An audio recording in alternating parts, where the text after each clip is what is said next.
Hey, how you doing? Do you notice anything different? Got a new iPhone. This is my old iPhone. Let me see if I can, I'll do like a mirror camera so you guys can see yourself. That is you now. You're an orange iPhone now. So my iPhone back here cracked. This is an iPhone 15 Pro, which I like because it's titanium. So I really like this phone. I cracked the glass back in December, accidentally. This is like the first time ever I crack an iPhone. Anyways, it cracked. I had Apple Care Plus. I asked for a replacement. They're supposed to ship you a new phone in like 2 days. 23 days went by. Turns out Apple ran out of replacements. So they were like, we're gonna ship you a new iPhone. And you know, yes, I like titanium, but the orange iPhone is pretty cool. So I couldn't say no. Anyways, before we get started, we'll cover some news here. So I think last weekend, so it's kind of like old now, but I don't know when you're gonna be watching this, if anyone's watching this. There was like the robot race. I don't know if it was a full marathon in terms of length, but they had these humanoid robots running, and you know, I was looking at this picture here. I thought it was really cool, just seeing the cooling system for the motors, because of course, if you're running, I think like I think some people might think like, oh, the bottleneck's gonna be like the battery capacity, but it's actually most of the times it's your actuator is getting too hot for humanoids that are constantly correcting and applying torque to correct posture and balancing themselves. So there was this setup here with like they had the robot had a pack with dry ice, and then you can see here the motors have coolant flowing through. So pretty cool stuff. A lot of cool videos came out of that race. I hope we have something similar in North America. And then I guess what else? This guy here, this Scientific, posted a really cool video. This guy's great, by the way. I don't know if you I think he's famous. I want to say he's famous. At least when I was doing the quadruped robot, last year or whenever, I watched some of his videos. Of course, he's like more structured, more academic. He's not like YOLO swag. Let's just figure things out. So it wasn't my style as much, but he basically did the same thing, we were doing or I was doing. He didn't walk you through every single design part, right? But kind of like walk you through the basics of, you have a detail model, you generate a simpler URD model, turn it into URDF file, take it to Mujoko, train a robot, and it's cool because he actually focuses more on the sim part. Which is exactly where I need to refine my skills. So I thought this was interesting. You should look it up. And at the end, of course, he should show the end at the first a little bit just to motivate you. But look how good this thing walks. Look at that, man. That's smooth. That's good. That is really good. Which got me thinking like, oh, the kind of actuators that I use, even for my self-balancing robot, I use the cheapest actuators. This guy makes you want to like get some nice actuators, and it's some of the nice stuff. Anyways, last video I said I built the finger in front of you. It was a painful process. I said I would build the rest off camera. As promised, we have 4 fingers, all with the shells and everything. 4 fingers. Now, we had a thing, I was doing this thing. I was really struggling to use my handsaw here, my hacksaw, to like cut like the little M2 threads. And then there was like this thing where like, where is it? The servo horn here, right? I had to put I had to stack washers because I was like, oh, the screws are the wrong size. Someone probably messed up. It was probably like the AliExpress, whatever. Anyways, I thought that was a little lazy, and I was like curious to like dig deeper what actually happened. And so I was actually going closely through the reviews and through all the materials I received. I was trying to figure out why did the screws not fit, right? Because it feels like a very simple thing to get right. And that's when I realized I missed one step in step number 1. Because one thing that I was gonna say was like, I wish these instructions were broken into actual steps, not have step number 3 with like, multiple steps, and step number 1 with actually like 5 steps in one slide. But But again, I'm thankful for the content. But yeah, so here on step number 1, if you could see, you know, it says reworking standard parts, so there's a bunch of steps in there. Now, I missed the fact that at the top right, it says you actually have to cut the screw. They actually ask you to cut the screw, an M2 screw. You cut it to size. Yeah, I mean, maybe I can, like saw some rod, but a screw, a tiny screw, and they even say like, oh, you should do these while it's already connected to the to the plastic part, right? And they expect me to go in, and so that's not happening, right? That is not happening.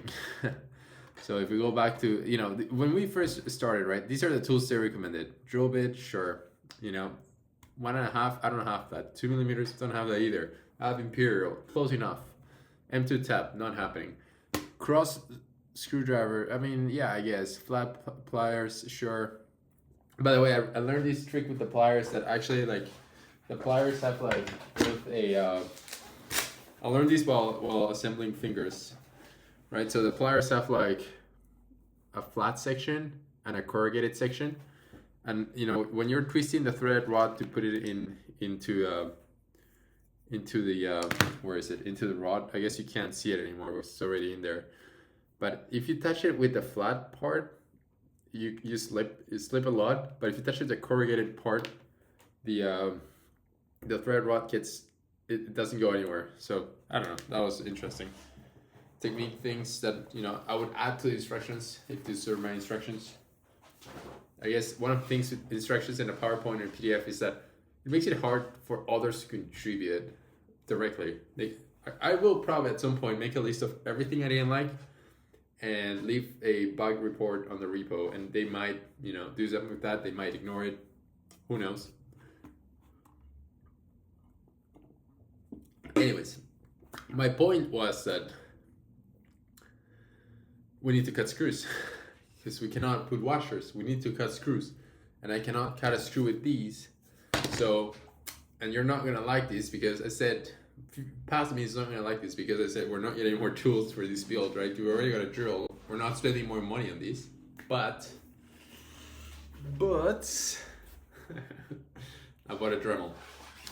So I bought a Dremel just for this. They recommended a Dremel with an abrasive disc, so I had to buy the Dremel kit plus abrasive disc, probably like another $100. I honestly I didn't check. So we're spending some serious money on here. So I hope YouTube monetization comes through. But yeah, now we have more tools, and so what I'm going to do real quick here is just trim the screws. Trim the screws and trim some rod to like finish the build. We're almost there, right? I said I'll finish the build. I finished most of the finger. I'll do the final steps, then we'll do the calibration and more of the software components, I think, and then assembling the hand, I think. I actually haven't seen past step number 2 or whatever, however far we got last time. I spent no time on these this week. Now, what I did make was a fixture for the rod. So, because like it's kind of hard, right? Like it's a little rod. You put it on the table and cut it to Dremel. The Dremel's gonna go through the table, right? I can't do that. I eat in this table. It's my own table. So I have a fixture here, right? So the fixture centers the rod, and then it has a slide so you can come down. Now this was small. I have a longer one on the 3D printer, which allows you to clamp it. And so I was gonna Dremel this off. I was like thinking of like whether I should do it here. The thing is I have a lot of electronics around me, so it's like making a mess becomes really hard to clean. So I think I'm gonna go either outside. I live in an apartment, so there's no outside. I have neighbors and they're all gonna be like, what the hell is this guy doing? Or I'm gonna go to my kitchen, and I'll probably just do like a time lapse through it, because generally who cares about like cutting some metal. So be right back, or I guess it will come along, but it'll be quick.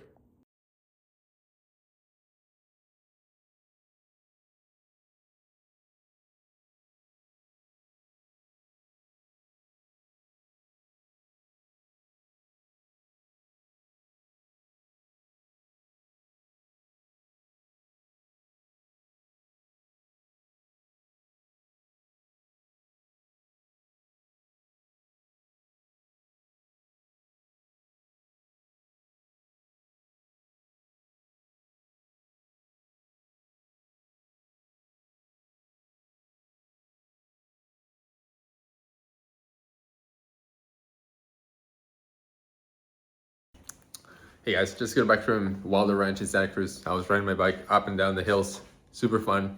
I was getting ready to edit the video. So today's the day after the video. So edit the next day, post it, upload as fast as possible. But anyways, I realized that actually I don't have any audio for the second half of the video. So my setup involves, here's my setup. It's like a bunch of iPhone cameras, right? And so I mentioned how I have a new iPhone, and I think when I was switching between cameras, the video feed switched, but not the audio feed. So when one of the iPhones was in the kitchen and I was here, I didn't get any audio. So the good news is that, you know, if you're watching this, just spoiler, we did complete the build. We do have the full hand now. It works. The bad news is that the entire process has no audio.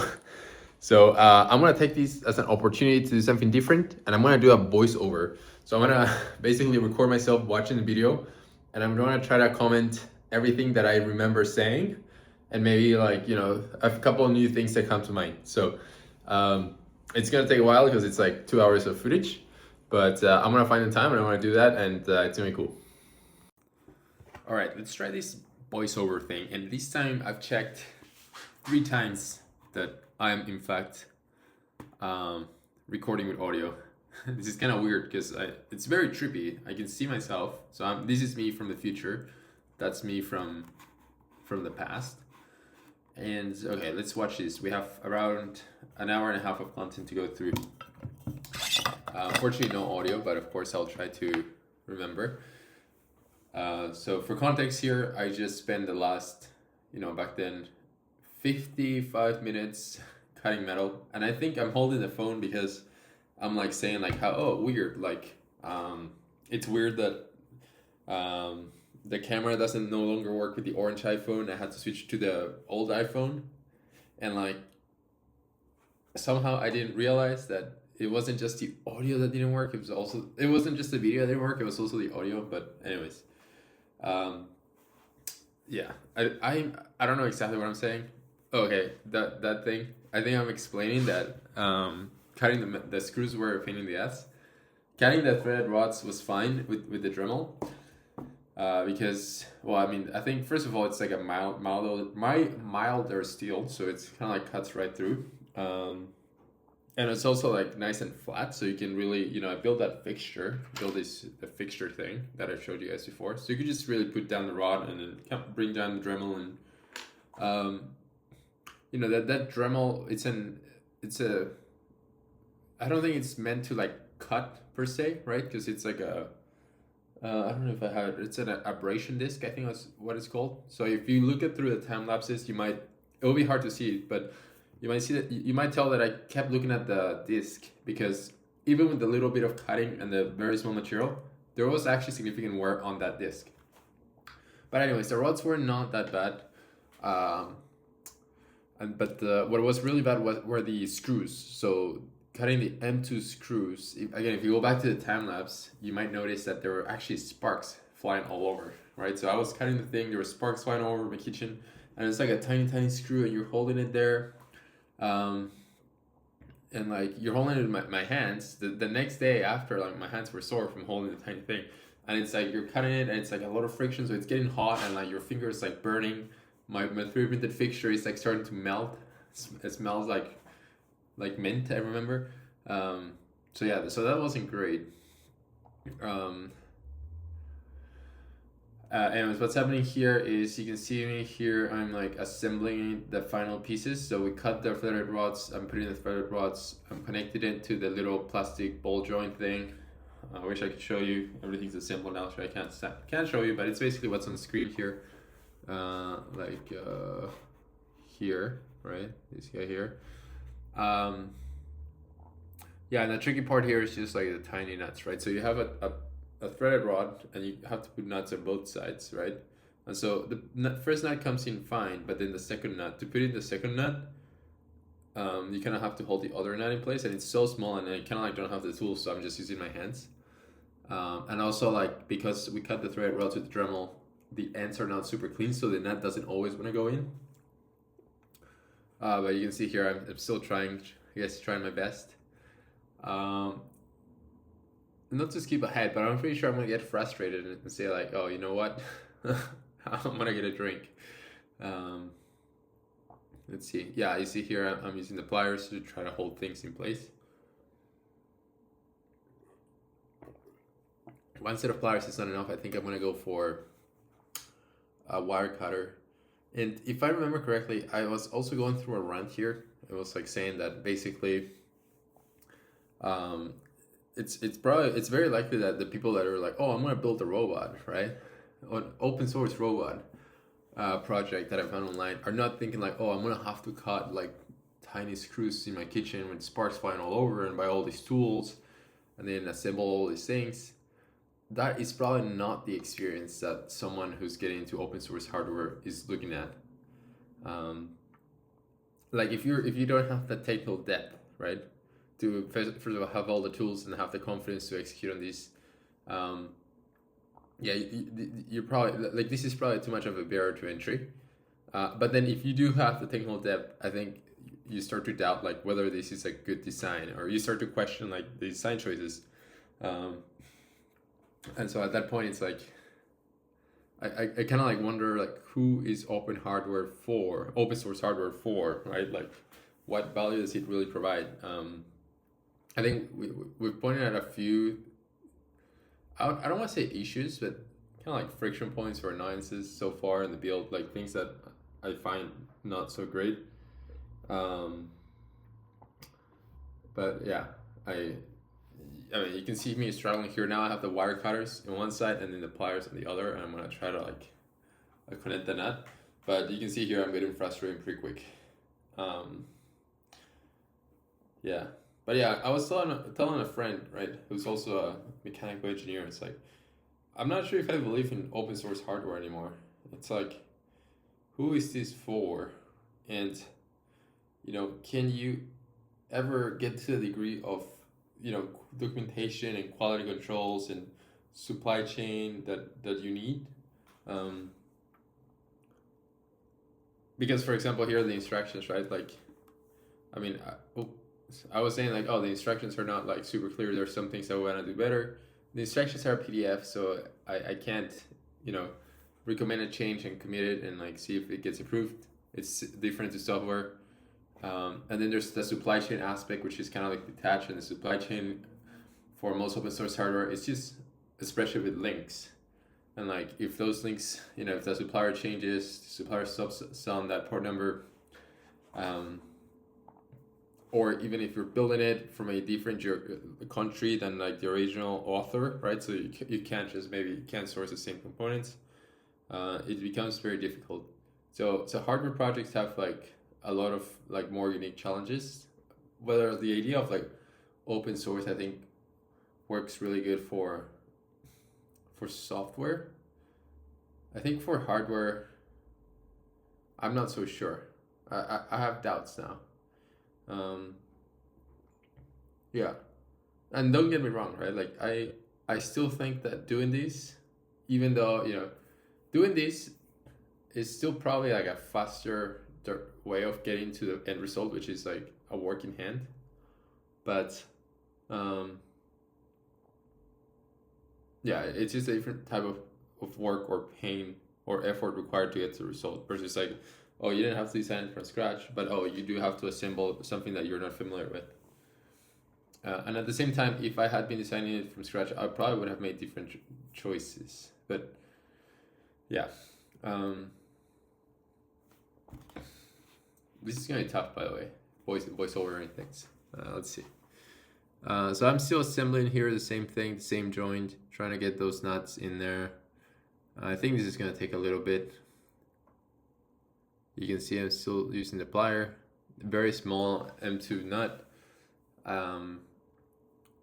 Yeah, all throughout the build, I'm the constant thought is like, oh, this would be easier if you had like the right set of tools, like maybe like an M2 socket wrench or two of them. Yeah.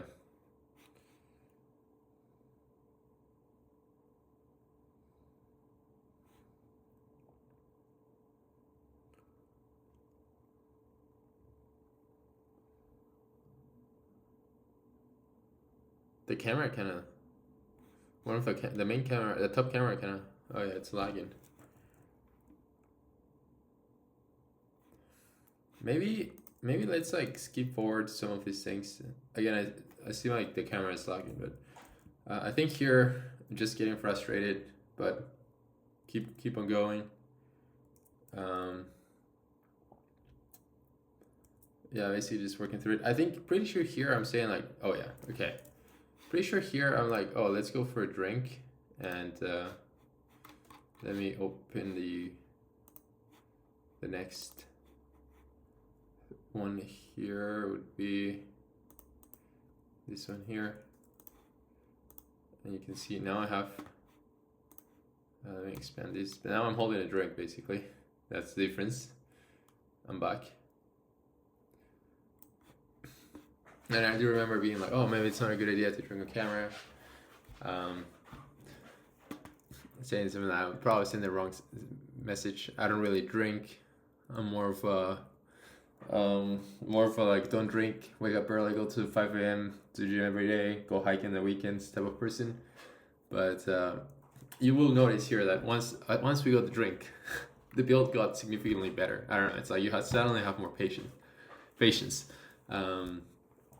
Yeah, I think music would also help, but again, no music because copyrights.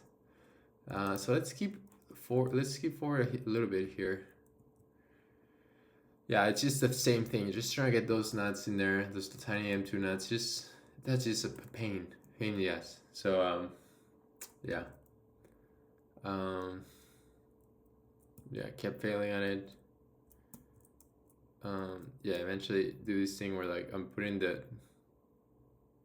nut first and then screwing the thread, and then I go into some details. I'm like, oh, because something I figured out was that if you use, the pliers kind of have like a flat spot and then a corrugated spot with teeth type of thing.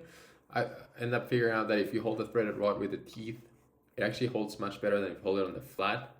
So like, I do mention things like that, and like kind of like little techniques to make assembly a little easier. But here you can see the challenge, right? It's just a little nut, a rod with like not a clean edge, which I think just doesn't want to go in, right? So just like fighting it. Yeah, you can see here I got it in there. I wonder what I'm saying. I mean, I'm probably just complaining, right? I'm probably just saying like, oh, this isn't great. Probably saying something about who thought of this.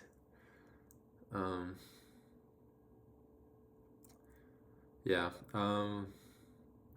Probably also talking about like next steps. I don't remember if I said this before I lost audio or when I already had audio, but it's like if you think of like the build so far, this is the second video of the build, right? And in this video we finished the one hand. It's like and we have a lot of lessons and things that we should change on the process. But then if you start to think of like, okay, what's really hard, right? It's like it all comes down to one joint, right? The threaded rod thing, the little plastic thread rod RC ball joint thing, where you have to first cut a thread rod, put it in between two plastic parts. The thread rod doesn't want to go into a plastic part, so that was hard. Then to connect that thing, you need to rework the horns, the servo horns that come from the servos from the supplier. So that one wasn't great because you gotta cut it and then you gotta drill a hole. And then the screws, right? So the fact that you have to, like the instructions is like, oh yeah, just get a screw and like cut it to size. It's crazy, right? So it's like, okay, if we were to take these learnings and change the design to basically fix all of these issues, quote unquote issues, it's like, where would you start? Well, we'll probably get rid of that ball joint thing and those screws, right? And I think one of the ideas is like, oh, if you were to get rid of those things, you could do tendons, right, on the hand. So basically, instead of relying on servo motors in the palm to do the movements, you rely on tendons. So you're gonna have a motor that spins a spool with a wire, and then the wire connects to the finger. So not that that's easy on its own, right? Because now you're gonna have wires, you're gonna have to route wires through like tiny channels, you're gonna have to like manage the wire tension, and I think, you know, you might even need more actuators because the wire has also always needs to be in tension. So to get like 1 degree of freedom, well, to get like movement in one, you need actually tension in 2 wires. So now you need 2 actuators, if that makes sense.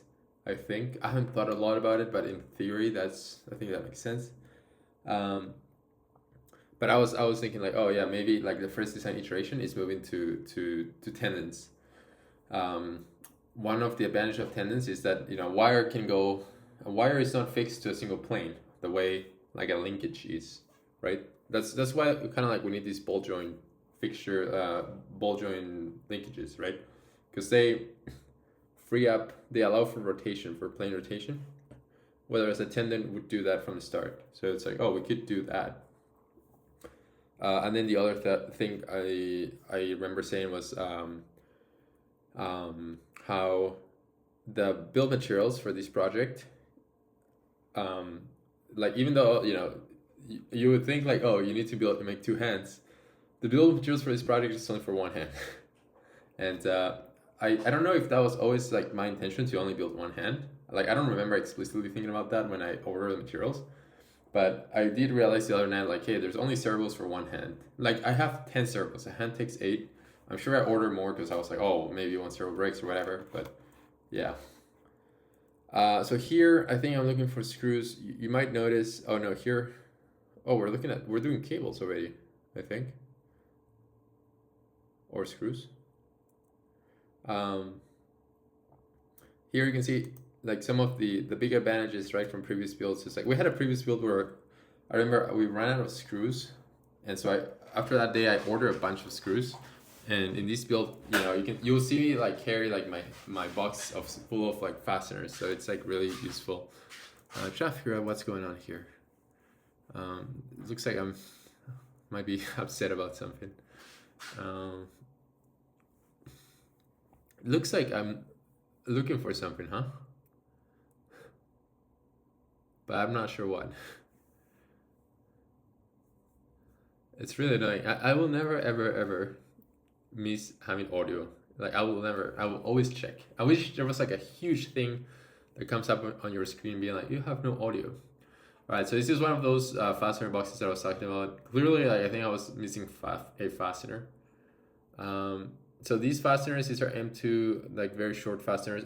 So I think those are the ones that are used to secure the servo horns. And now I'm opening cursor. So that code is from a website. That's something else. I need to find a code for this build. But yeah, if we're opening cursor and we're looking for tiny screws, so I can already tell like where we're going is we're centering the servos. So we're gonna center the position of the servo before connecting the servo horn. And we already had code for these from last time, so I just need to find it here. I look really worried. I guess I don't remember exactly where things were. It was only a week in between videos, but a lot can happen in a week. I look extremely worried.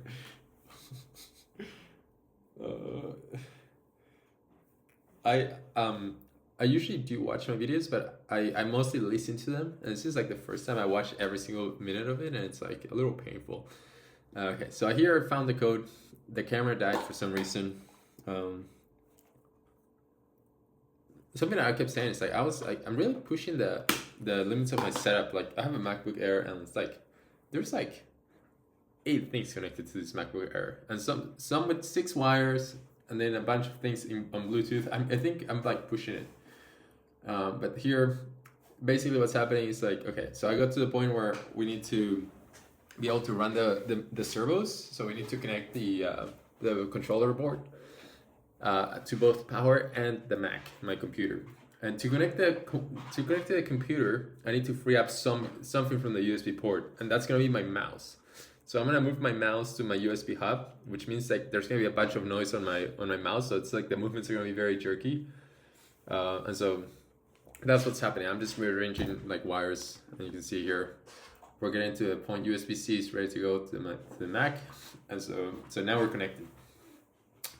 So this is good because it means that we have finished the bulk of the mechanical stuff that needs to happen. Now you can see here that every time I touch some cable, the camera goes off just because, just because that's the setup, guys. I want to speed ahead here. I'm just like moving wires around. Skip ahead. Yeah, I guess I'm just making sure everything's connected. You can see here that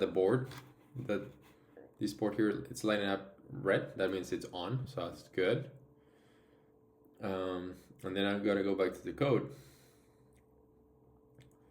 And this code is Pollen ID. So what this code does, what this script does, and by the way, I'll put all the code on GitHub. What this code does is it assigns an ID to a servo. And I think one of the issues I'm going to run into here is that it doesn't assign an ID to whatever servo is connected. It assigns, it basically overwrites an ID. So you got to tell them, hey, overwrite this ID to this. And by default, it's always overwriting ID number 1. But what I did not, I think what I did not remember was that last week I had already renamed some servos from ID number 1 to 2. So I'm writing the script and it's not renaming the servo with ID number 2.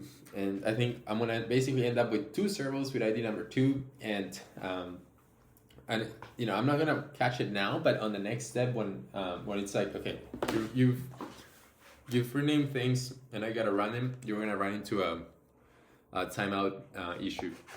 Right, so the steps are, first you name your servos because we're using this serial bus, right? And so each servo has a ID.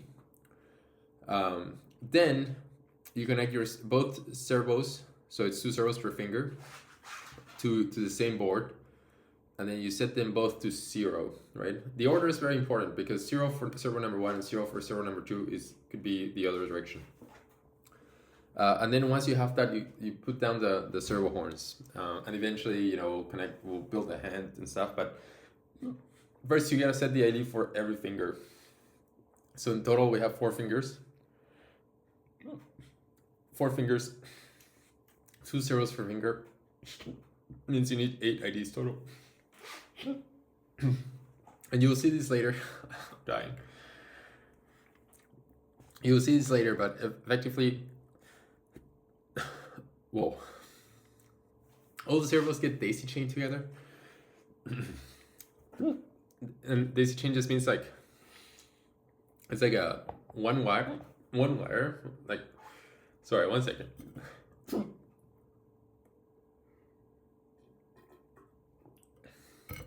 The serial bus is basically 3 wires, ground, power, and comms. And it's like this wire connects from one servo to the other servo, to the other servo, to the other servo, to the other servo, and eventually to the controller board. So it's like daisy chain like that, right? And if they're all connected to the same thing, how does the board know how to command a specific servos? And that's where the ID comes from. So what's really cool about this serial stuff is that you can say like, oh, move servo ID number 8 to this position, move servo ID number 5 to this position. And you can be like very explicit like that. So that's really cool. You can see here, I think, it says the code has run successfully. And I'm going to the next step, finger calibration. This is, I think, where I'm going to run into mistakes. Here, I'm just like scrolling through instructions, trying to see if I'm trying to like foresee what's coming next, because of course I'm traumatized from missing so many instructions about like cutting screws and so on. So it's like I'm trying to do things right this time. And I might keep drinking and drinking. It is Friday night, I think, so it's okay to have a drink. If it was like Monday morning, maybe a little more, maybe a little weird. But yeah, this is my idea of a fun Friday night. Okay, see this is an operation timeout that I was telling you guys about. What PASME has not realized yet is that I have 2 servos with the same ID, and so we're getting an operation timeout, right? So let's see how long it takes me to figure this out. You can see I have my thinking face, my very serious face, so I kind of like go like this. That means I'm thinking. Yeah. So first troubleshooting this, right? Like first thing, ask the AI, the cursor AI, oh, what do you think this error means? And you can also check the wires, just make sure everything's connected. The AI is probably not going to tell you like, oh, one of these wires is misconnected. Here I'm googling Pollen calibration pi because I'm trying to figure out where that calibration script that I have came from. Because like I couldn't find it on the repo, and like I wasn't sure if I generated that on my own. I think it came from the Pollen repo. I still not sure to this date, but I named it something else separate to what's in the repo, so I couldn't find it. But anyways,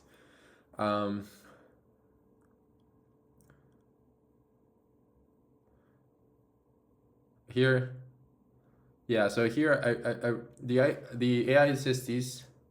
It says you repeatedly change ID using the Pollen ID pi while only one servo is connected.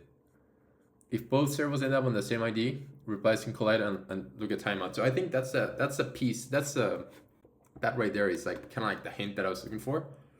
And then the next question is like, oh, how can you tell if two things have the same ID, right? Because here we're overriding IDs, but we're not reading IDs. And so I think the next step I'm going to do here is I'm going to generate a script to read IDs. Yeah, here. Is there a way to read IDs of all the servos connected? It's like, that's a good next step. Yeah, and so here we generate some code.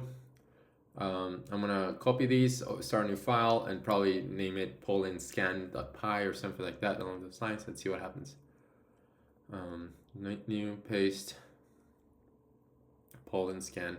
By the way, all this code is in a GitHub repo, so I'll put it on this YouTube link description. You can see, oh, my camera went out. All right, you can see here I'm connecting, making sure, you can see me pushing down on connectors, just making sure everything's good. I'm power cycling the board there. You can see I took out the power, the USB-C. And then I'm running pollen scan, and let's see what the terminal says here. The terminal is thinking, it's running. It's kind of like taking a little long, to be honest. Okay, no servos responded. I'm gonna run it again probably. Check connections again, push down everything, run it again. Let's see what we get. Kind of taking a little longer, but I suspect it's because it's cycling through everything that's connected to my computer, and like I said, I have like 6 things connected, so. Okay, you can see here, found servo IDs 2, and you can see I only have one servo connected to the board right now. You can see one wire there. So okay, so now I know that servo is number 2, and I'm taking a Sharpie and I'm writing 2 on the 3D printed plastic piece, so I can always remember which one is 2, which one is 1. This is something that was not on the Pollen instructions, but I highly recommend like manually or physically labeling your servo IDs because it's so easy to forget, right? And I think that's something I learned from the let's see, from the SO100 build, right? So here you can see it says F4, it says F3, F2. There's an F1 somewhere. So F, because it's a follower 1, follower 2, follower 3. This is a 2-arm build, so there's like a leader and a follower. But you know, you can just do 1, 2, 3 in the case of this hand because you know there's no follower or lead yet. You can see here I'm chewing on the Sharpie. I'm feeling good about myself. I'm doing hand gestures. I think I've cracked the issue. All around very good, very happy. Scratching my head, feeling good. Found servo ID, and then you can see I Sharpied the next number. And you can see here found servo ID 1. So now I have 1 and 2. And so now we're gonna go back to the calibration script. And this time it's gonna run, right? Or it should run because, you know, we think we have figured out what's the root cause. We think we've addressed it. So we're gonna run pollen calibration or middle. It's to set it in the middle. Operation timeout. Let's see what am I gonna do here. Oh, I forgot to plug one in. You can see here I'm plugging in. So I forgot to plug one in. Basic stuff. You gotta cover the basics, and then I'm holding it up. I'm looking at it, taking a big sip, and looking happy. So I think it worked. And then I'm reading the instructions again. I'm just traumatized from missing small things, so I'm just making sure I'm getting it right. And you can see here I'm setting the servo horns. That means things have worked. And I'm, you can see here in the picture in the bottom right, you're supposed to set those horns so they're horizontal. And, trying my best, but it's going to be horizontal enough, right? And then once it's horizontal enough, oh, you can see here, I put it on. I wasn't happy with how horizontal it was, so I took the pliers to pop out the servo horn again, and I'm trying again. This shouldn't take too long, so I'm just working through it. It's just very small, right? So I don't know. I don't know if my fingers are big, but I'm just striving just because of how small things are. I think there's other ways of doing this, by the way. Sure, setting a servo ID, servo position to 0 over to the middle of your range of motion is one way. But then if your servo has enough range of motion, where it's like maybe you can do 360 or 720 position control, 720 degrees, 360 degrees, 180 degrees. It depends on your servo, and I'm not very familiar with these servos right now. I'm just following the builds. But if you have enough range of motion on your servo itself, you can just connect everything, and then like, again, this is not, I think this is the right approach, but you could just get away with like fixing or tweaking position tuning stuff via software. But this is the right approach, normally speaking. You can see here I'm twisting my hand, even though like the top camera is frozen, I'm twisting, so it means I'm screwing screws onto the servo horn. So I'm probably gonna flip to the next page, and I think the next page is gonna say something about like, oh, ensure like everything's properly like horizontal. Let's see. Yeah, there's this like fine tuning. Yeah, it says fine tuning restart, right? And so they want to run finger test by. Finger test by is a script that basically, before we're setting the fingers to horizontal, finger test by cycles the finger through its full range of motion. And I think it's just saying like, oh, when it's fully extended, make sure the horns are both fully vertical. And you can see it on my face. I'm like a little like, does this matter? So I'm like probably gonna run that, and I'm gonna be like, oh yeah, this is good enough. Honestly speaking, it wasn't perfectly vertical, but the range of motion looked okay to me. I think, let's see if I think I'm gonna run this next. Let's see. Finger pollen test. Yeah, I'm just making sure I have the right code. Yeah. By the way, here on this script also came from the Pollen repo. There was like one little issue here, where that right torque enable function, it's set to ID 1. So it's always 1. So it's gonna work for this finger. But as we move to fingers where none of the servos have ID number 1, because finger number 1 has servo ID 1 and 2, so this works. But then finger number 2 has servo IDs 3 and 4. So this is not gonna run. So in the future, I'm also gonna run into that issue, and I'm also gonna like make this a little more robust. So instead of a hard-coded 1 on the right torque enable function, I'm gonna remove that 1 and put ID number 1 or ID number 2. Yeah, you can see here the servo is cycling. Here, what I'm pointing out is that the servo has a lot of compliance, right? So, sorry, let me actually go backwards here. Okay, you see here. Okay. Wait, let's see. Okay, look here, right? Pause, play. The finger, it's gonna be there, and it's gonna be the final position, and I'm gonna apply an external force, and it's gonna move, right? Look, this is what I'm doing. And I'm kind of smiling because this isn't good, right? You don't want your linkages or your mechanism to have that much compliance, because what's going to happen is like you are technically controlling the position of your mechanism using software, right? And so you want, when you set a position to your servo, you want to be able to say like, okay, the servo is in this position, therefore my finger is in this position. But if an external force can change the position of your servo and of your finger, you no longer can tie your software to your real life finger position, which means that you don't really know where your hand is based on your code, right? So if you had like a neural network or any type of control system moving your hand, it's gonna think it's in one position, but that position can vary based on external forces. And on something like a hand, when you're like basically always interacting with something, picking something up or like nudging something, you do need to know where exactly your finger is so you can actually like do things. And if you don't know, then that introduces a level of uncertainty to your controls that it's not acceptable. So I think that's something that we're gonna explore in the future, see if we can improve. Yeah, so not good. Like it's not a very robust design. And I didn't look very deep into why. Here I'm just reading the instructions. Here I realized there's more finger calibration steps. I'm like trying to figure out why.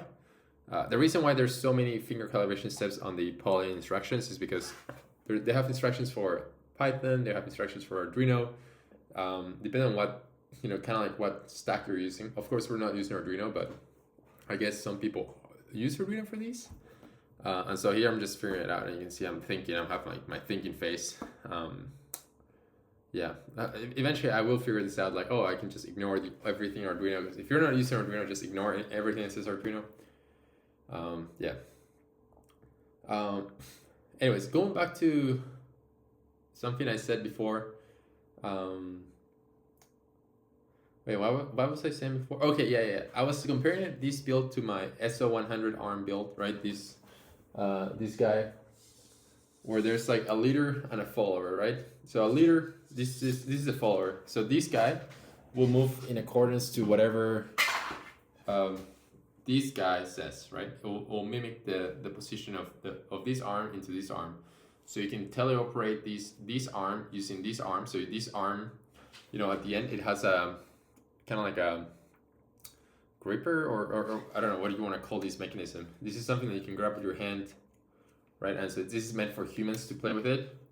Meanwhile, the other end has like a full-on gripper. And so this is very useful for one, teleoperation, but also training and generating training data, right? And so that's why you have leader and follower. And the hand we built doesn't have any of those. It's just one. But in the future, if we wanted to build a glove, so like a human could teleoperate these to either manipulate or generate training data, that could also be an interesting next step, right? So Pollen was awesome and provided this design, but I haven't seen, to be frank, I haven't looked, maybe someone already did this, but I haven't seen a glove design. And so maybe a next project for me would be and this is something I can contribute to the community, it's like a glove design.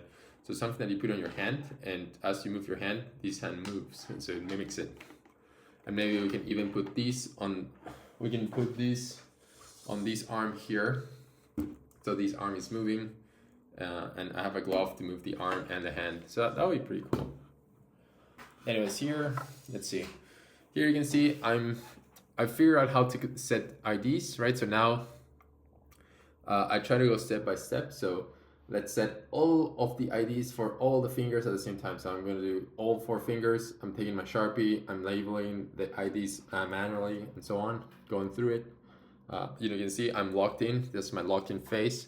I'm just like going through all of them. So that's good.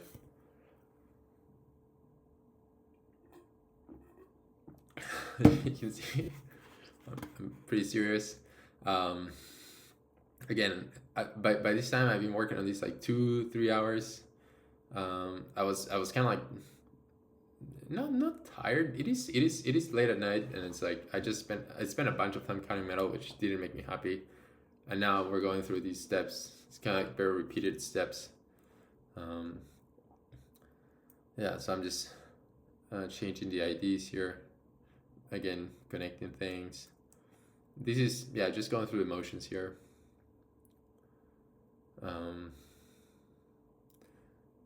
I keep going back to the instructions to make sure I have all the IDs correct, but pretty hard to mess up. Middle pi, just executing middle. Okay, once in the middle, connect the servo horns with the screw. Pretty straightforward. Just going through it. Maybe I'll skip ahead forward. I'll skip forward, just connecting servos. I don't know why I'm smiling here, or I don't know if that's a smile or that's like an effort face. It looks like I'm putting a lot of effort in something. I'm not sure what. That's not a smile. I don't think that's a happy smile. Oh yeah, I'm just doing the servo, the screws. I don't know. In general, just not a big fan of like tiny screws, but I do understand why they have to use tiny screws. It's just like very small joints. You're packaging a lot of joints in a very small space, so you end up having to use small screws, and that is true for a lot of things. Like consumer electronics all use tiny screws, and it's not because they think tiny screws are great to work with, but it's like you're space constrained, right? So you're gonna have tiny screws.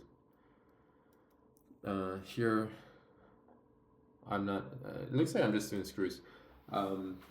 One of the things that I did take away from this is that it will be helpful to have like a magnet thing where you can put the screws, because I kept losing screws, and like the screws were black, and you can see my working surface is also black, so it was easy to kind of like not lose the screws, but they're kind of hidden, and so it's kind of easy to miss. And you can see there's a lot of things going on my desk. There's wires, tools, and the camera keeps going off. I think. Oh yeah, something that I figured out here is that I had to use some screws from my screw boxes from past projects, and those were not Phillips screws, those were Allen keys. So I guess that's something I figured out. So you can see here I'm using an Allen key to tighten it, so no big deal. In fact, the Allen key looks even nicer. I'm making faces because I'm like I think I over torqued it, and so it's like skipping, it's jumping. No big deal, not really an issue.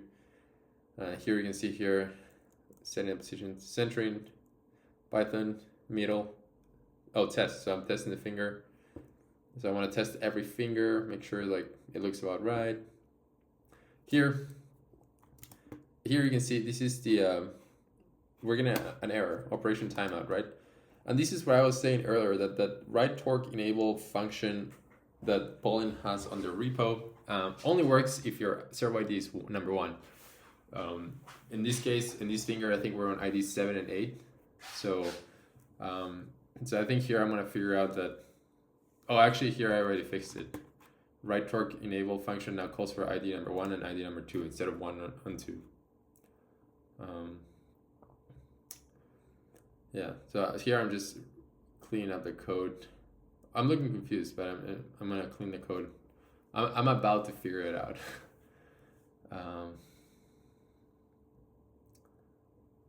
Yeah, I'm just checking to see how IDs are called, trying to understand. I am so close. It's right in front of me. I don't see it, but it's right in front of me. Let's see how long it takes me to figure this out. It's still not fixed. It's still not gonna work. So I didn't quite figure it out yet. It's not gonna work. I have to fix the one little thing here, right here, dude. It's right here, right in front of you. But yeah, I still haven't figured it out. It's coming though. It's interesting in hindsight to see like how such a simple thing. I mean the issue here, the root cause. Okay, here it looks like I'm about to figure it out. You see, autocomplete is saying that I should change that to 7 and 8. That is not a Rust solution. That's the function. Oh, what are the parameters? Okay, so I'm trying to figure out what. So looks like I figured out that write torque enable function has something wrong, but I just don't know what that 1 and 1 go into the function stand for. So I'm trying to figure out what that stands for, and I'm gonna figure out that one of those is actually a hard-coded servo ID. So the AI is checking RustyPod API directly. Yeah, and here I figure out that, it's calling ID is hard-coded, so I'm gonna fix that. And I just look extremely confused. 7. Yeah, I'm just gonna see where else is this function called. Is there something else I should fix?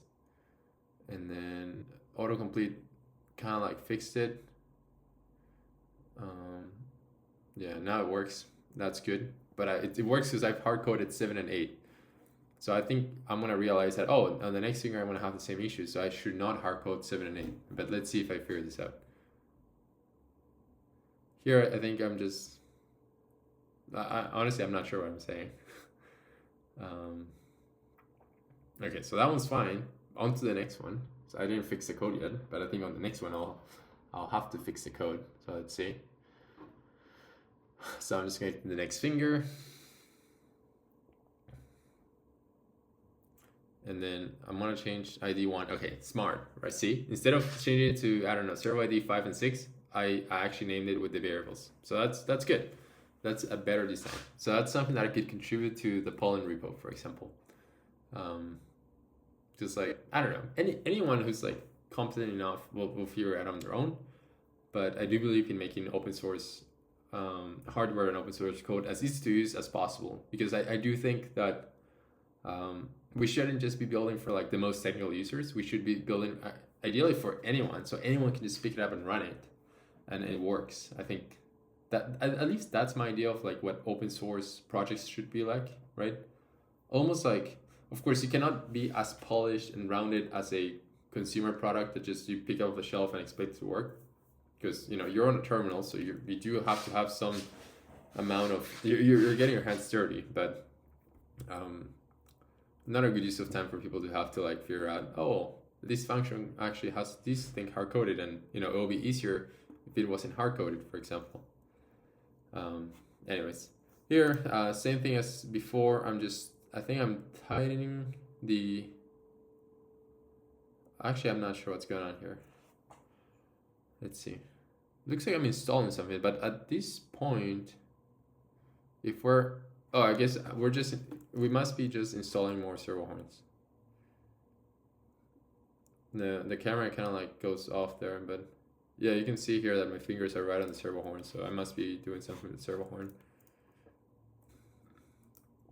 And you can see from my face that I'm applying force, right? Yeah, the servo horn is basically it's a piece of plastic that you push onto a sprue gear on the servo. So it does take some amount of force. It's nothing crazy, but I guess I'm just being dramatic for the camera. And you can see there, putting it on straight, right? It's just not pushing it on there, pushing it on while trying to keep it straight. So not impossible. Honestly, not compared to previous steps, this is easy. And then I'm using the Allen key, putting down the servo horn. So at this point, after that, you know, we're installing the servo horn in the right position, middle, horizontal in the middle, and then we're probably gonna run finger test again. And I think here I was explaining that I just got very quiet, stopped talking as much, just because I'm tired, I guess. Looks like I'm whistling there. I don't know what I was whistling to. It is funny because it looks like I'm putting a lot of force, but that's not the case.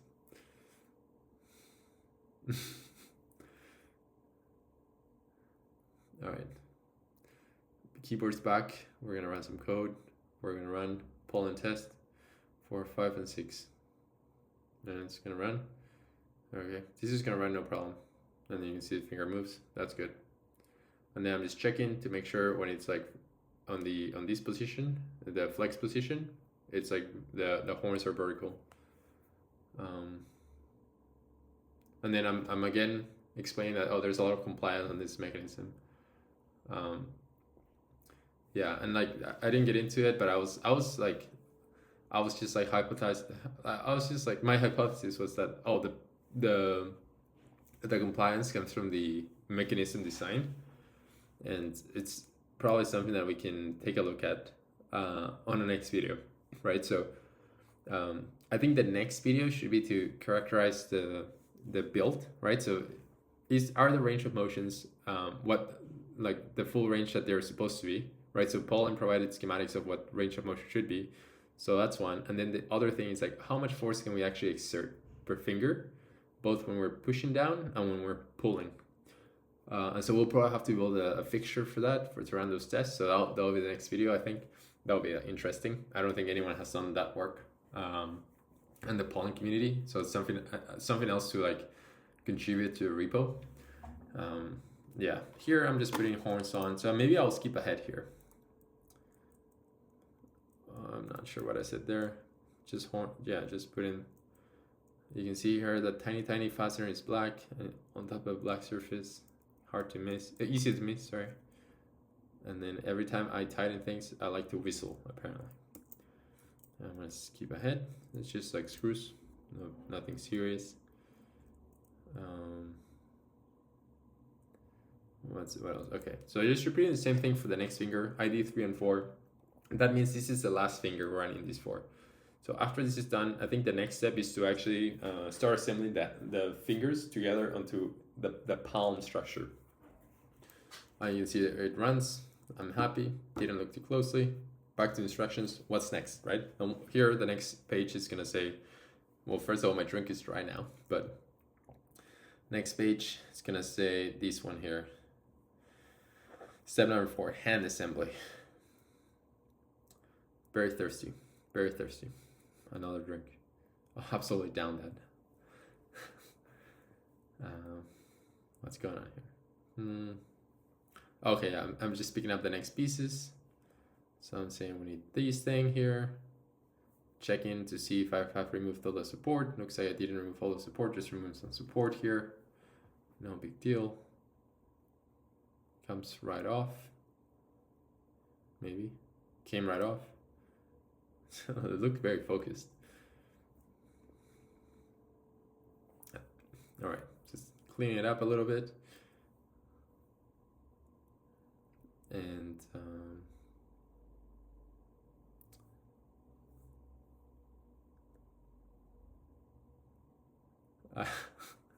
making a lot of faces. I'm not exactly sure. I don't remember exactly what I was saying here. All right, so cleaning up the surface, putting things away. The camera is lagging a lot, so we can't see. I guess nothing's happening. What is that? Oh, okay, here I'm just saying like, oh, I found the missing screws. So the reason why I was using the black screws is because I couldn't find the screws that came with the servos. So those were silver, and here I was saying like, oh look, I found them. And now here I'm just finding the right screws that the instructions call for, putting everything on the table so it's handy. Usually the work I work with, I have a small desk, so that's what you can see in the camera, and then on the side here, on the floor are all my stuff. So I just pick up from the floor and bring it on the desk as required. And here I'm just looking at the finger mounting steps. I think what's key here is the way you need to route the cables. So I'm kind of like holding this part, I'm trying to figure out how at the end things are gonna come together. So it's like the structure is 2 parts that made together. The kind of like the palm structure, and then there's like a wrist type of structure. And I'm like just trying to figure out how things work, make sure it's on the right orientation. This might look very simple, and I might look very confused, but it's also the first time I'm looking at these parts, right? First time I'm looking at like, okay, how is this actually assembled? I want to make sure all the holes are clean, no support, and so that's kind of like what I'm checking here, making sure I understand how the wires are supposed to route. And looks like I figured out. This part was very satisfying. There's like a nice, yeah, you can see here, it kind of like the servo kind of like pops into the structure. Even without fasteners, it stays in place. It's like a kind of like almost like a little press fit. I'm scratching my head there. I think here I'm looking for my electric screwdriver because I just don't like the tiny screws. So for this step, I'm just gonna use, yeah, there it is. That's my electric screwdriver. So make things faster. I'm not sure what that smile was about. Yeah, so put this screw. This one's magnetic, so it holds the screws. This one's awesome tool. This is the same tool I used on the quadruped robot, on the self-balancing robot, on all the robot builds so far actually. And you can see there it's lit up, so it means it's spinning. So 1 screw in, and then the bottom screw. Bottom screw had support left, so let's see if I figure out how to clean it.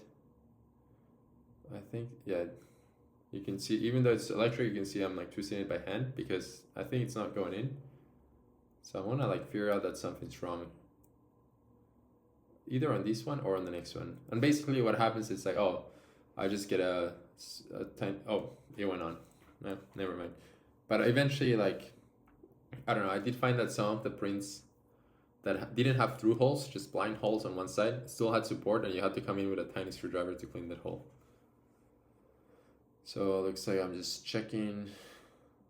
Oh, here I'm just checking that the nuts on the thread rod are still there. Looks like they're starting to come off. In general, it would have been better to use the thread locker on all of these tiny nuts, but I didn't do it. The instructions also didn't call for it, but they should. It will be like much more robust. And here I'm onto the next finger. So we're gonna repeat these basically 4 times.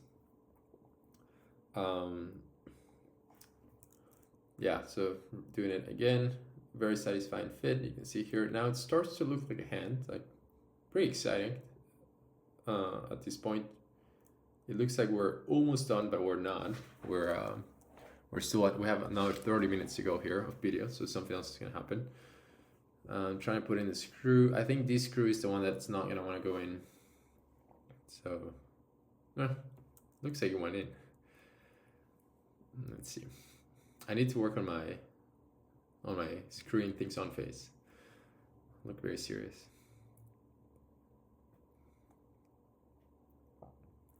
Looking at the floor, looking around, next finger. Okay, so we're just really just going through these fingers very fast. So this part, you see, this part is good, right? This is not a hard assembly. The hard assembly was the finger itself. The palm, you know, now you have like more materials, more space, more clearance between things. You're not cutting anything crazy, so we're going much faster through it. And I do need to work on that top view camera because it lags a lot.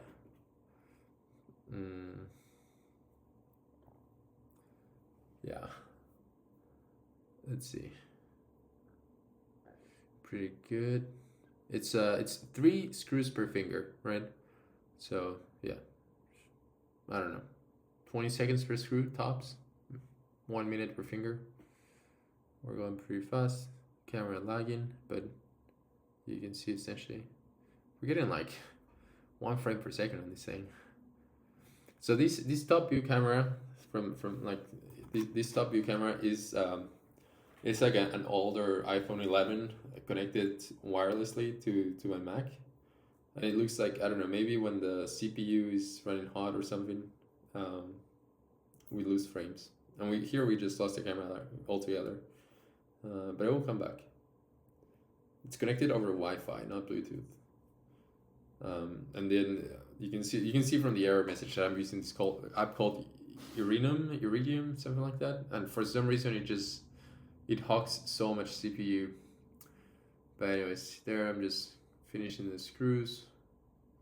Now we have 3 fingers. We're tightening the screws individually, make sure everything's nice and tight. If anything doesn't feel tight, I'm gonna try to fix it. I'm looking around. I think maybe that one doesn't feel great.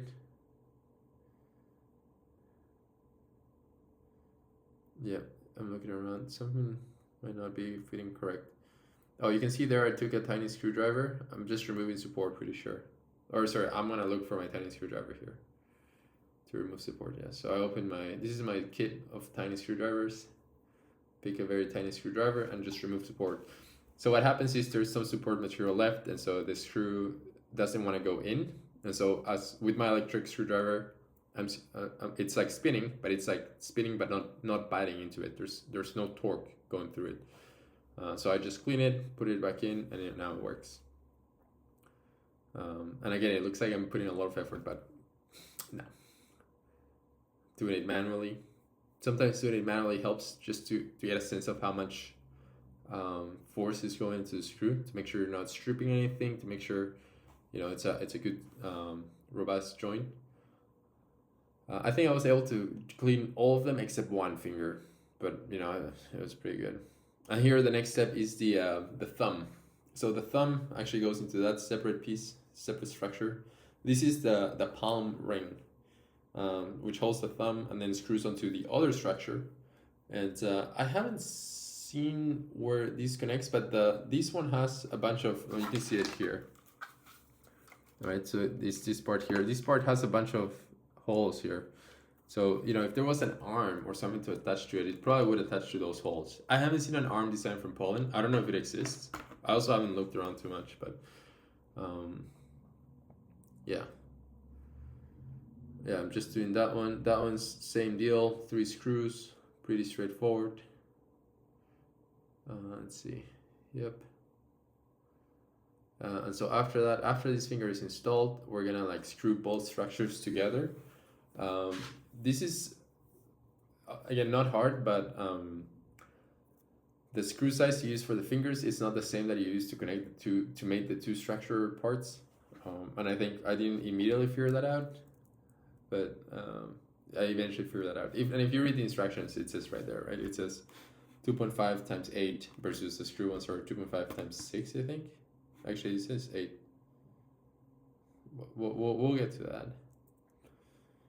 Just put it in. Yeah, you can. It looks pretty good. You can see I have a really tan line from my Apple Watch. Even though we've been getting a lot of rain in Northern California recently, I still managed to get a tan. All right, so that one's done. So now next page on the instructions. Oh, just making sure I'm just making sure there that I have the wires routed correctly. That one wasn't immediately obvious to me just from looking at the pictures which way the wires are supposed to route. So I'm just like taking a look there. Yeah, I'm just, I guess next steps. I think I'm just making sure everything's good. Oh, here, there's step number 4 is repeated twice. So I was like a little bit confused by that. But then yeah, here you can see, actually it doesn't say it's a different screw size, but I don't know. I found that there were 2 screw sizes, one shorter, one longer. I used shorter on all fingers and then longer on this palm structure. Maybe I made a mistake there, but it assembled fine. And then I'm like overlaying things together for the first time, figuring things, how these things come together. I don't remember exactly what I said. Here I'm using the wrong screw size, so I want to like quickly figure that out because there's not going to be enough threads to like fully engage. It's not going to feel very robust. And I think here the other thing I pointed out was that it will be really nice to have a locating features. So as you put the 2, like, because it's like a piece here and a piece here that come together like that, and then you put a screw in the joint. It will be nice to have like locating features, so you're not just relying on the screw to locate things. Yeah, so I put it in there. The camera lag is killing me. We need to fix this.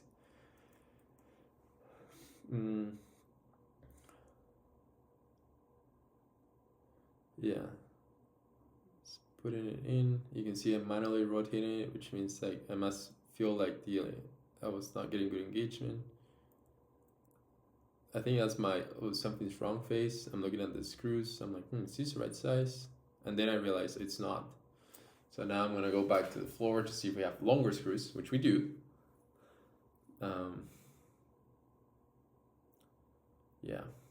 So we found the longer screws. Camera is lagging again. See, maybe the camera wouldn't like if I would like manually connect it physically with a wire to the computer, but the computer cannot take any more wires unless we upgrade to something else, like a MacBook Pro or something. But yeah, so I'm removing the old screws to replace with the longer screws. No big deal.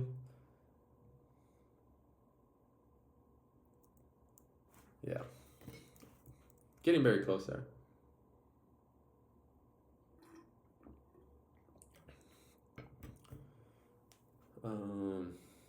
Yeah, putting the old screws back on the screw bag, keeping things organized.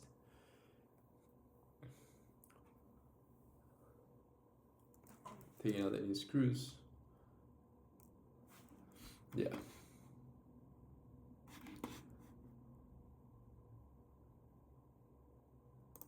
While that happens, oh, sorry.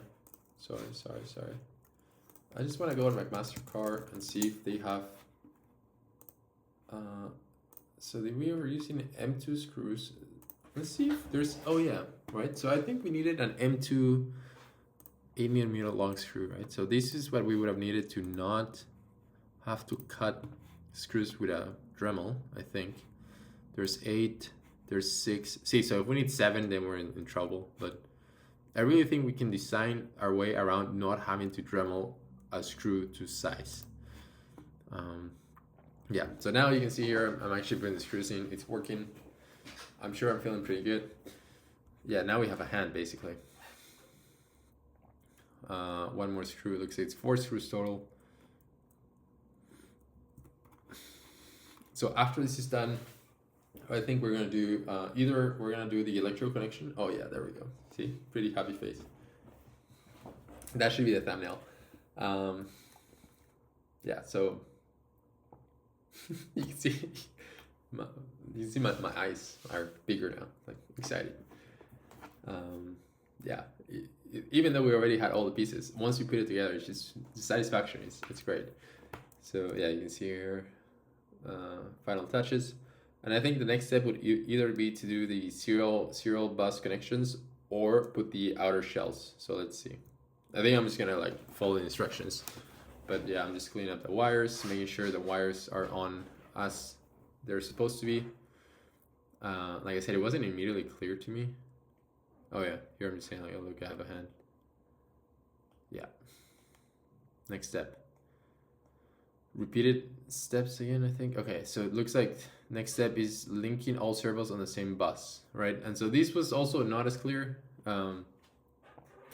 So for context, the servos come with like a little, it's you can see it right here. It's like a little board that has like 3 connectors, and plus it comes with a jumper wire, right? And so you use this board to connect the servo to this board, and then the jumper wire to connect it to the board of the next servo, and that's how you daisy chain them.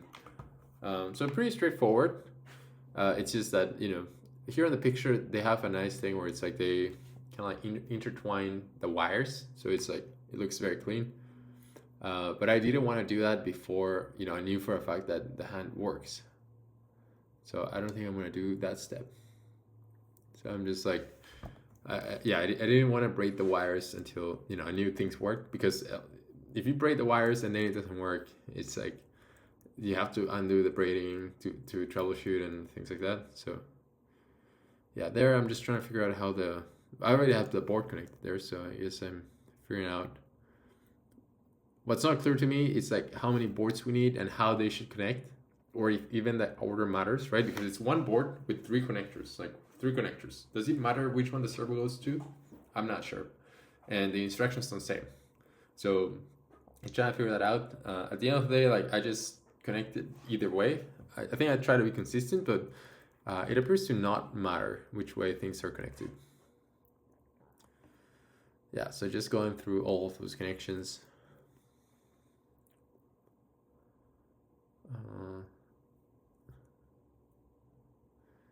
It's weird. You can see the iPhone there from the top view. Yeah. I don't know. I think continuity camera on the iPhone is great. Like it allows you to like have a bunch of wireless cameras, and having wireless cameras is great because you can just throw a tripod and like really capture any angle you want. So it's like really useful, really handy. Yeah, just doing the connections here. I don't know. Maybe we'll skip forward through this step. This is like just pretty manual work. You can see skipping ahead. Yeah, I think I'm just counting. Oh, how many boards did they use? They effectively use 1 board per servo, so you should have 8 boards, I think, total. I think that's why I counted 1, 2, 3, 4, 5, 6, 7, 8. Yeah, 1 board total, 8 boards total. So you're gonna use all the boards. So I have to. You can see all the backs, right? So each servo comes with a back where all the accessories are, including the board. So I'm just going through the backs. You can see all the boards there. You can see all the jumper cables. So a lot of cables, but everything connects to each other. So at the end of the day, it's like kind of like a clean package. Of course, it could be packaged more tightly, more cleanly, right? Because the hand is such a tight package that we can't just have these boards like flying around. But for the purpose of a prototype, it's probably fine. Yeah, just doing the connections, run out of boards, got more boards, run the connections. Okay, so what's next? The next steps is assembling the shells. I'm trying to figure out what I'm saying.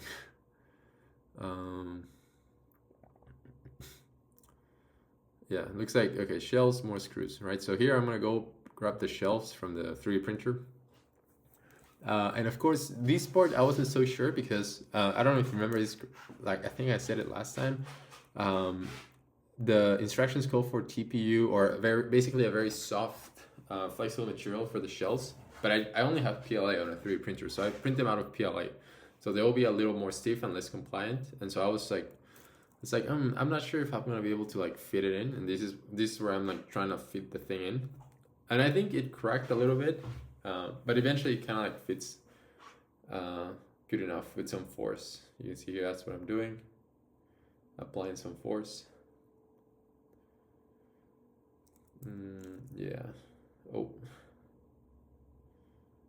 it looks like it went on. Maybe. Oh, it's not going on. Yeah, it's not going on. You can see here it's not sitting right. So I'm just gonna apply a little more force. It's not completely gonna break. It kind of works, but yeah, of course, it'll be better if you had like a nice like TPU, TPV kind of material. I don't know. Maybe in the future, if I ever upgrade printers, I'll get something that can do that type of stuff. There you can see on my face, I'm a little worried about breaking things. Trying to figure out where things are supposed to land, where the screws are supposed to go.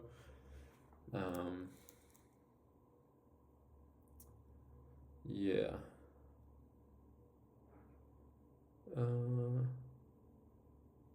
Just trying to be very careful because if you break these, printing a new one, I mean, it's gonna take a couple hours. And we don't have a couple hours, so you want to complete the build Friday night. Here, I think I'm just looking for screws or something. I look really worried, but I'm just looking for screws.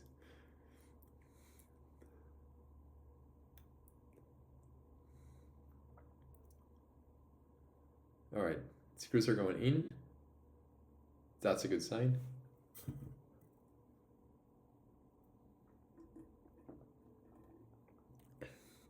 Yeah. So we've almost figured it out now. So after these steps, so this shell goes on, and then this is the palm inner surface, and then the palm out, and the hand outer surface goes on. So once we have those two, the next step will be to basically run the hand manually. Let's see. Yep. And again, it looks really cool. It's a very nice design. I really think that, you know, if I had designed from scratch, I would not have gotten something this polished first try, right? So I do think it's a good idea to start with getting familiar with what's out there and then build on top of that. That's a good approach. I like that approach. Just putting the screws on. I don't know why it looks like I put in a lot of effort, but I don't think this takes a lot of effort. Or I think maybe like it's because I'm pressing down to make sure there's no gap between the two parts that are being clamped together. So pressing down while using the electric screwdriver to drive it down. I'm looking around. Looks like I need to clean support off again. So every time I go for that little screwdriver and I'm poking holes, it's because I'm removing support from the holes.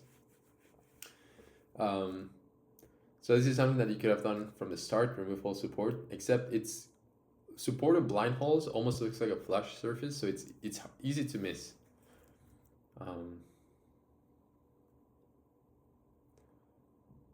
Yeah.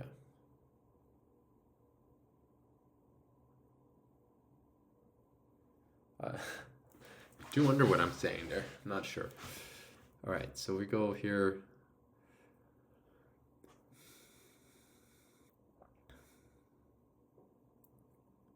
Looks like, just putting the screw on. What's going on there?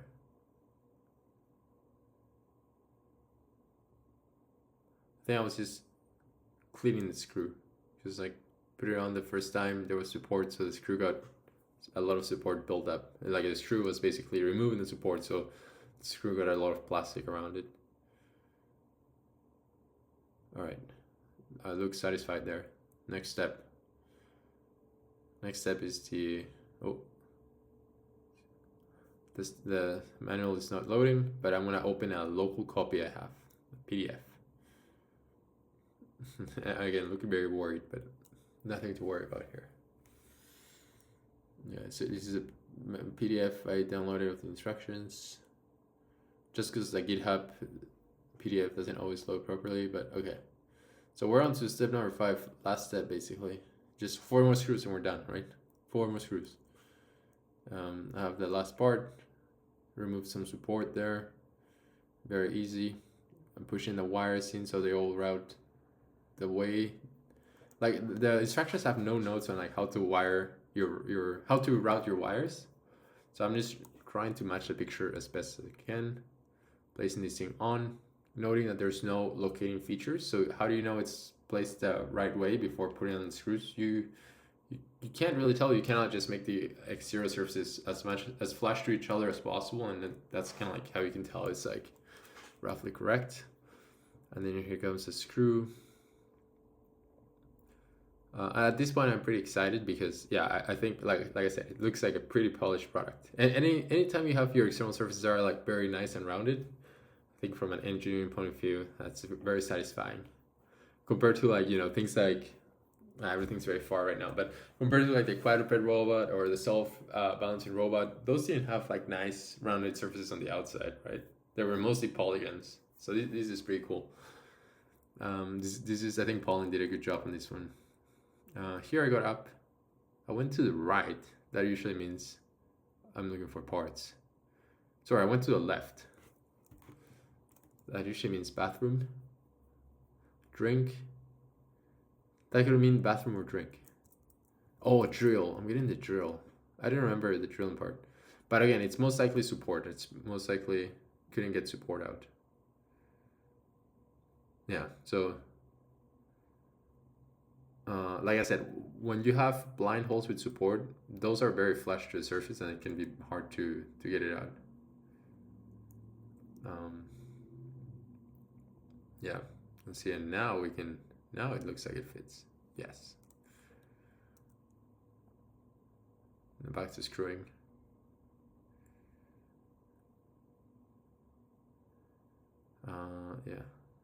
Yeah, I mean, it's something as simple as putting 4 screws. Like if your surfaces are not prepped properly, it can take a little longer. But yeah, looks like we got it here. We got it.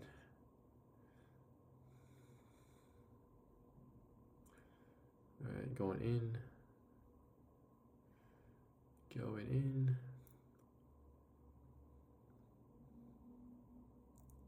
I do look a little tired.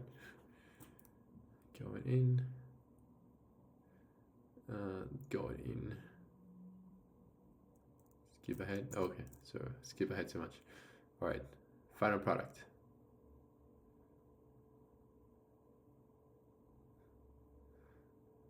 Okay. I must be saying something about how these shells are rigid instead of. Oh, okay. I do remember one of these screws didn't go in properly, but it's one of those like good enough cases. But we do have a bit of a gap line. Enjoy. Step number 5 is enjoy. Okay. So I think now I'm looking for code on the repo to see if there's something to move the entire hand. And that's gonna be the demo.py. No, not finger paths. We have that. Yeah, this one here. So here I'm gonna copy the code instead of like forking the repo. I know we can fork the repo. I just like, because I just need specific files. I don't want the entire thing. I'm just gonna copy the raw file and then paste it and create a new Python script.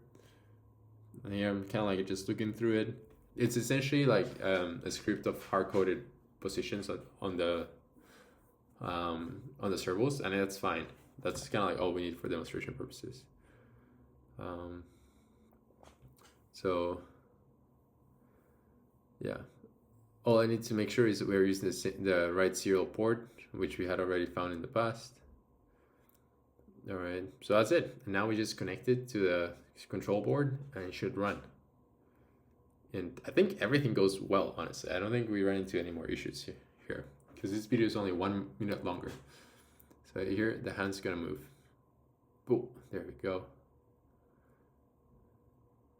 And I'm pretty happy.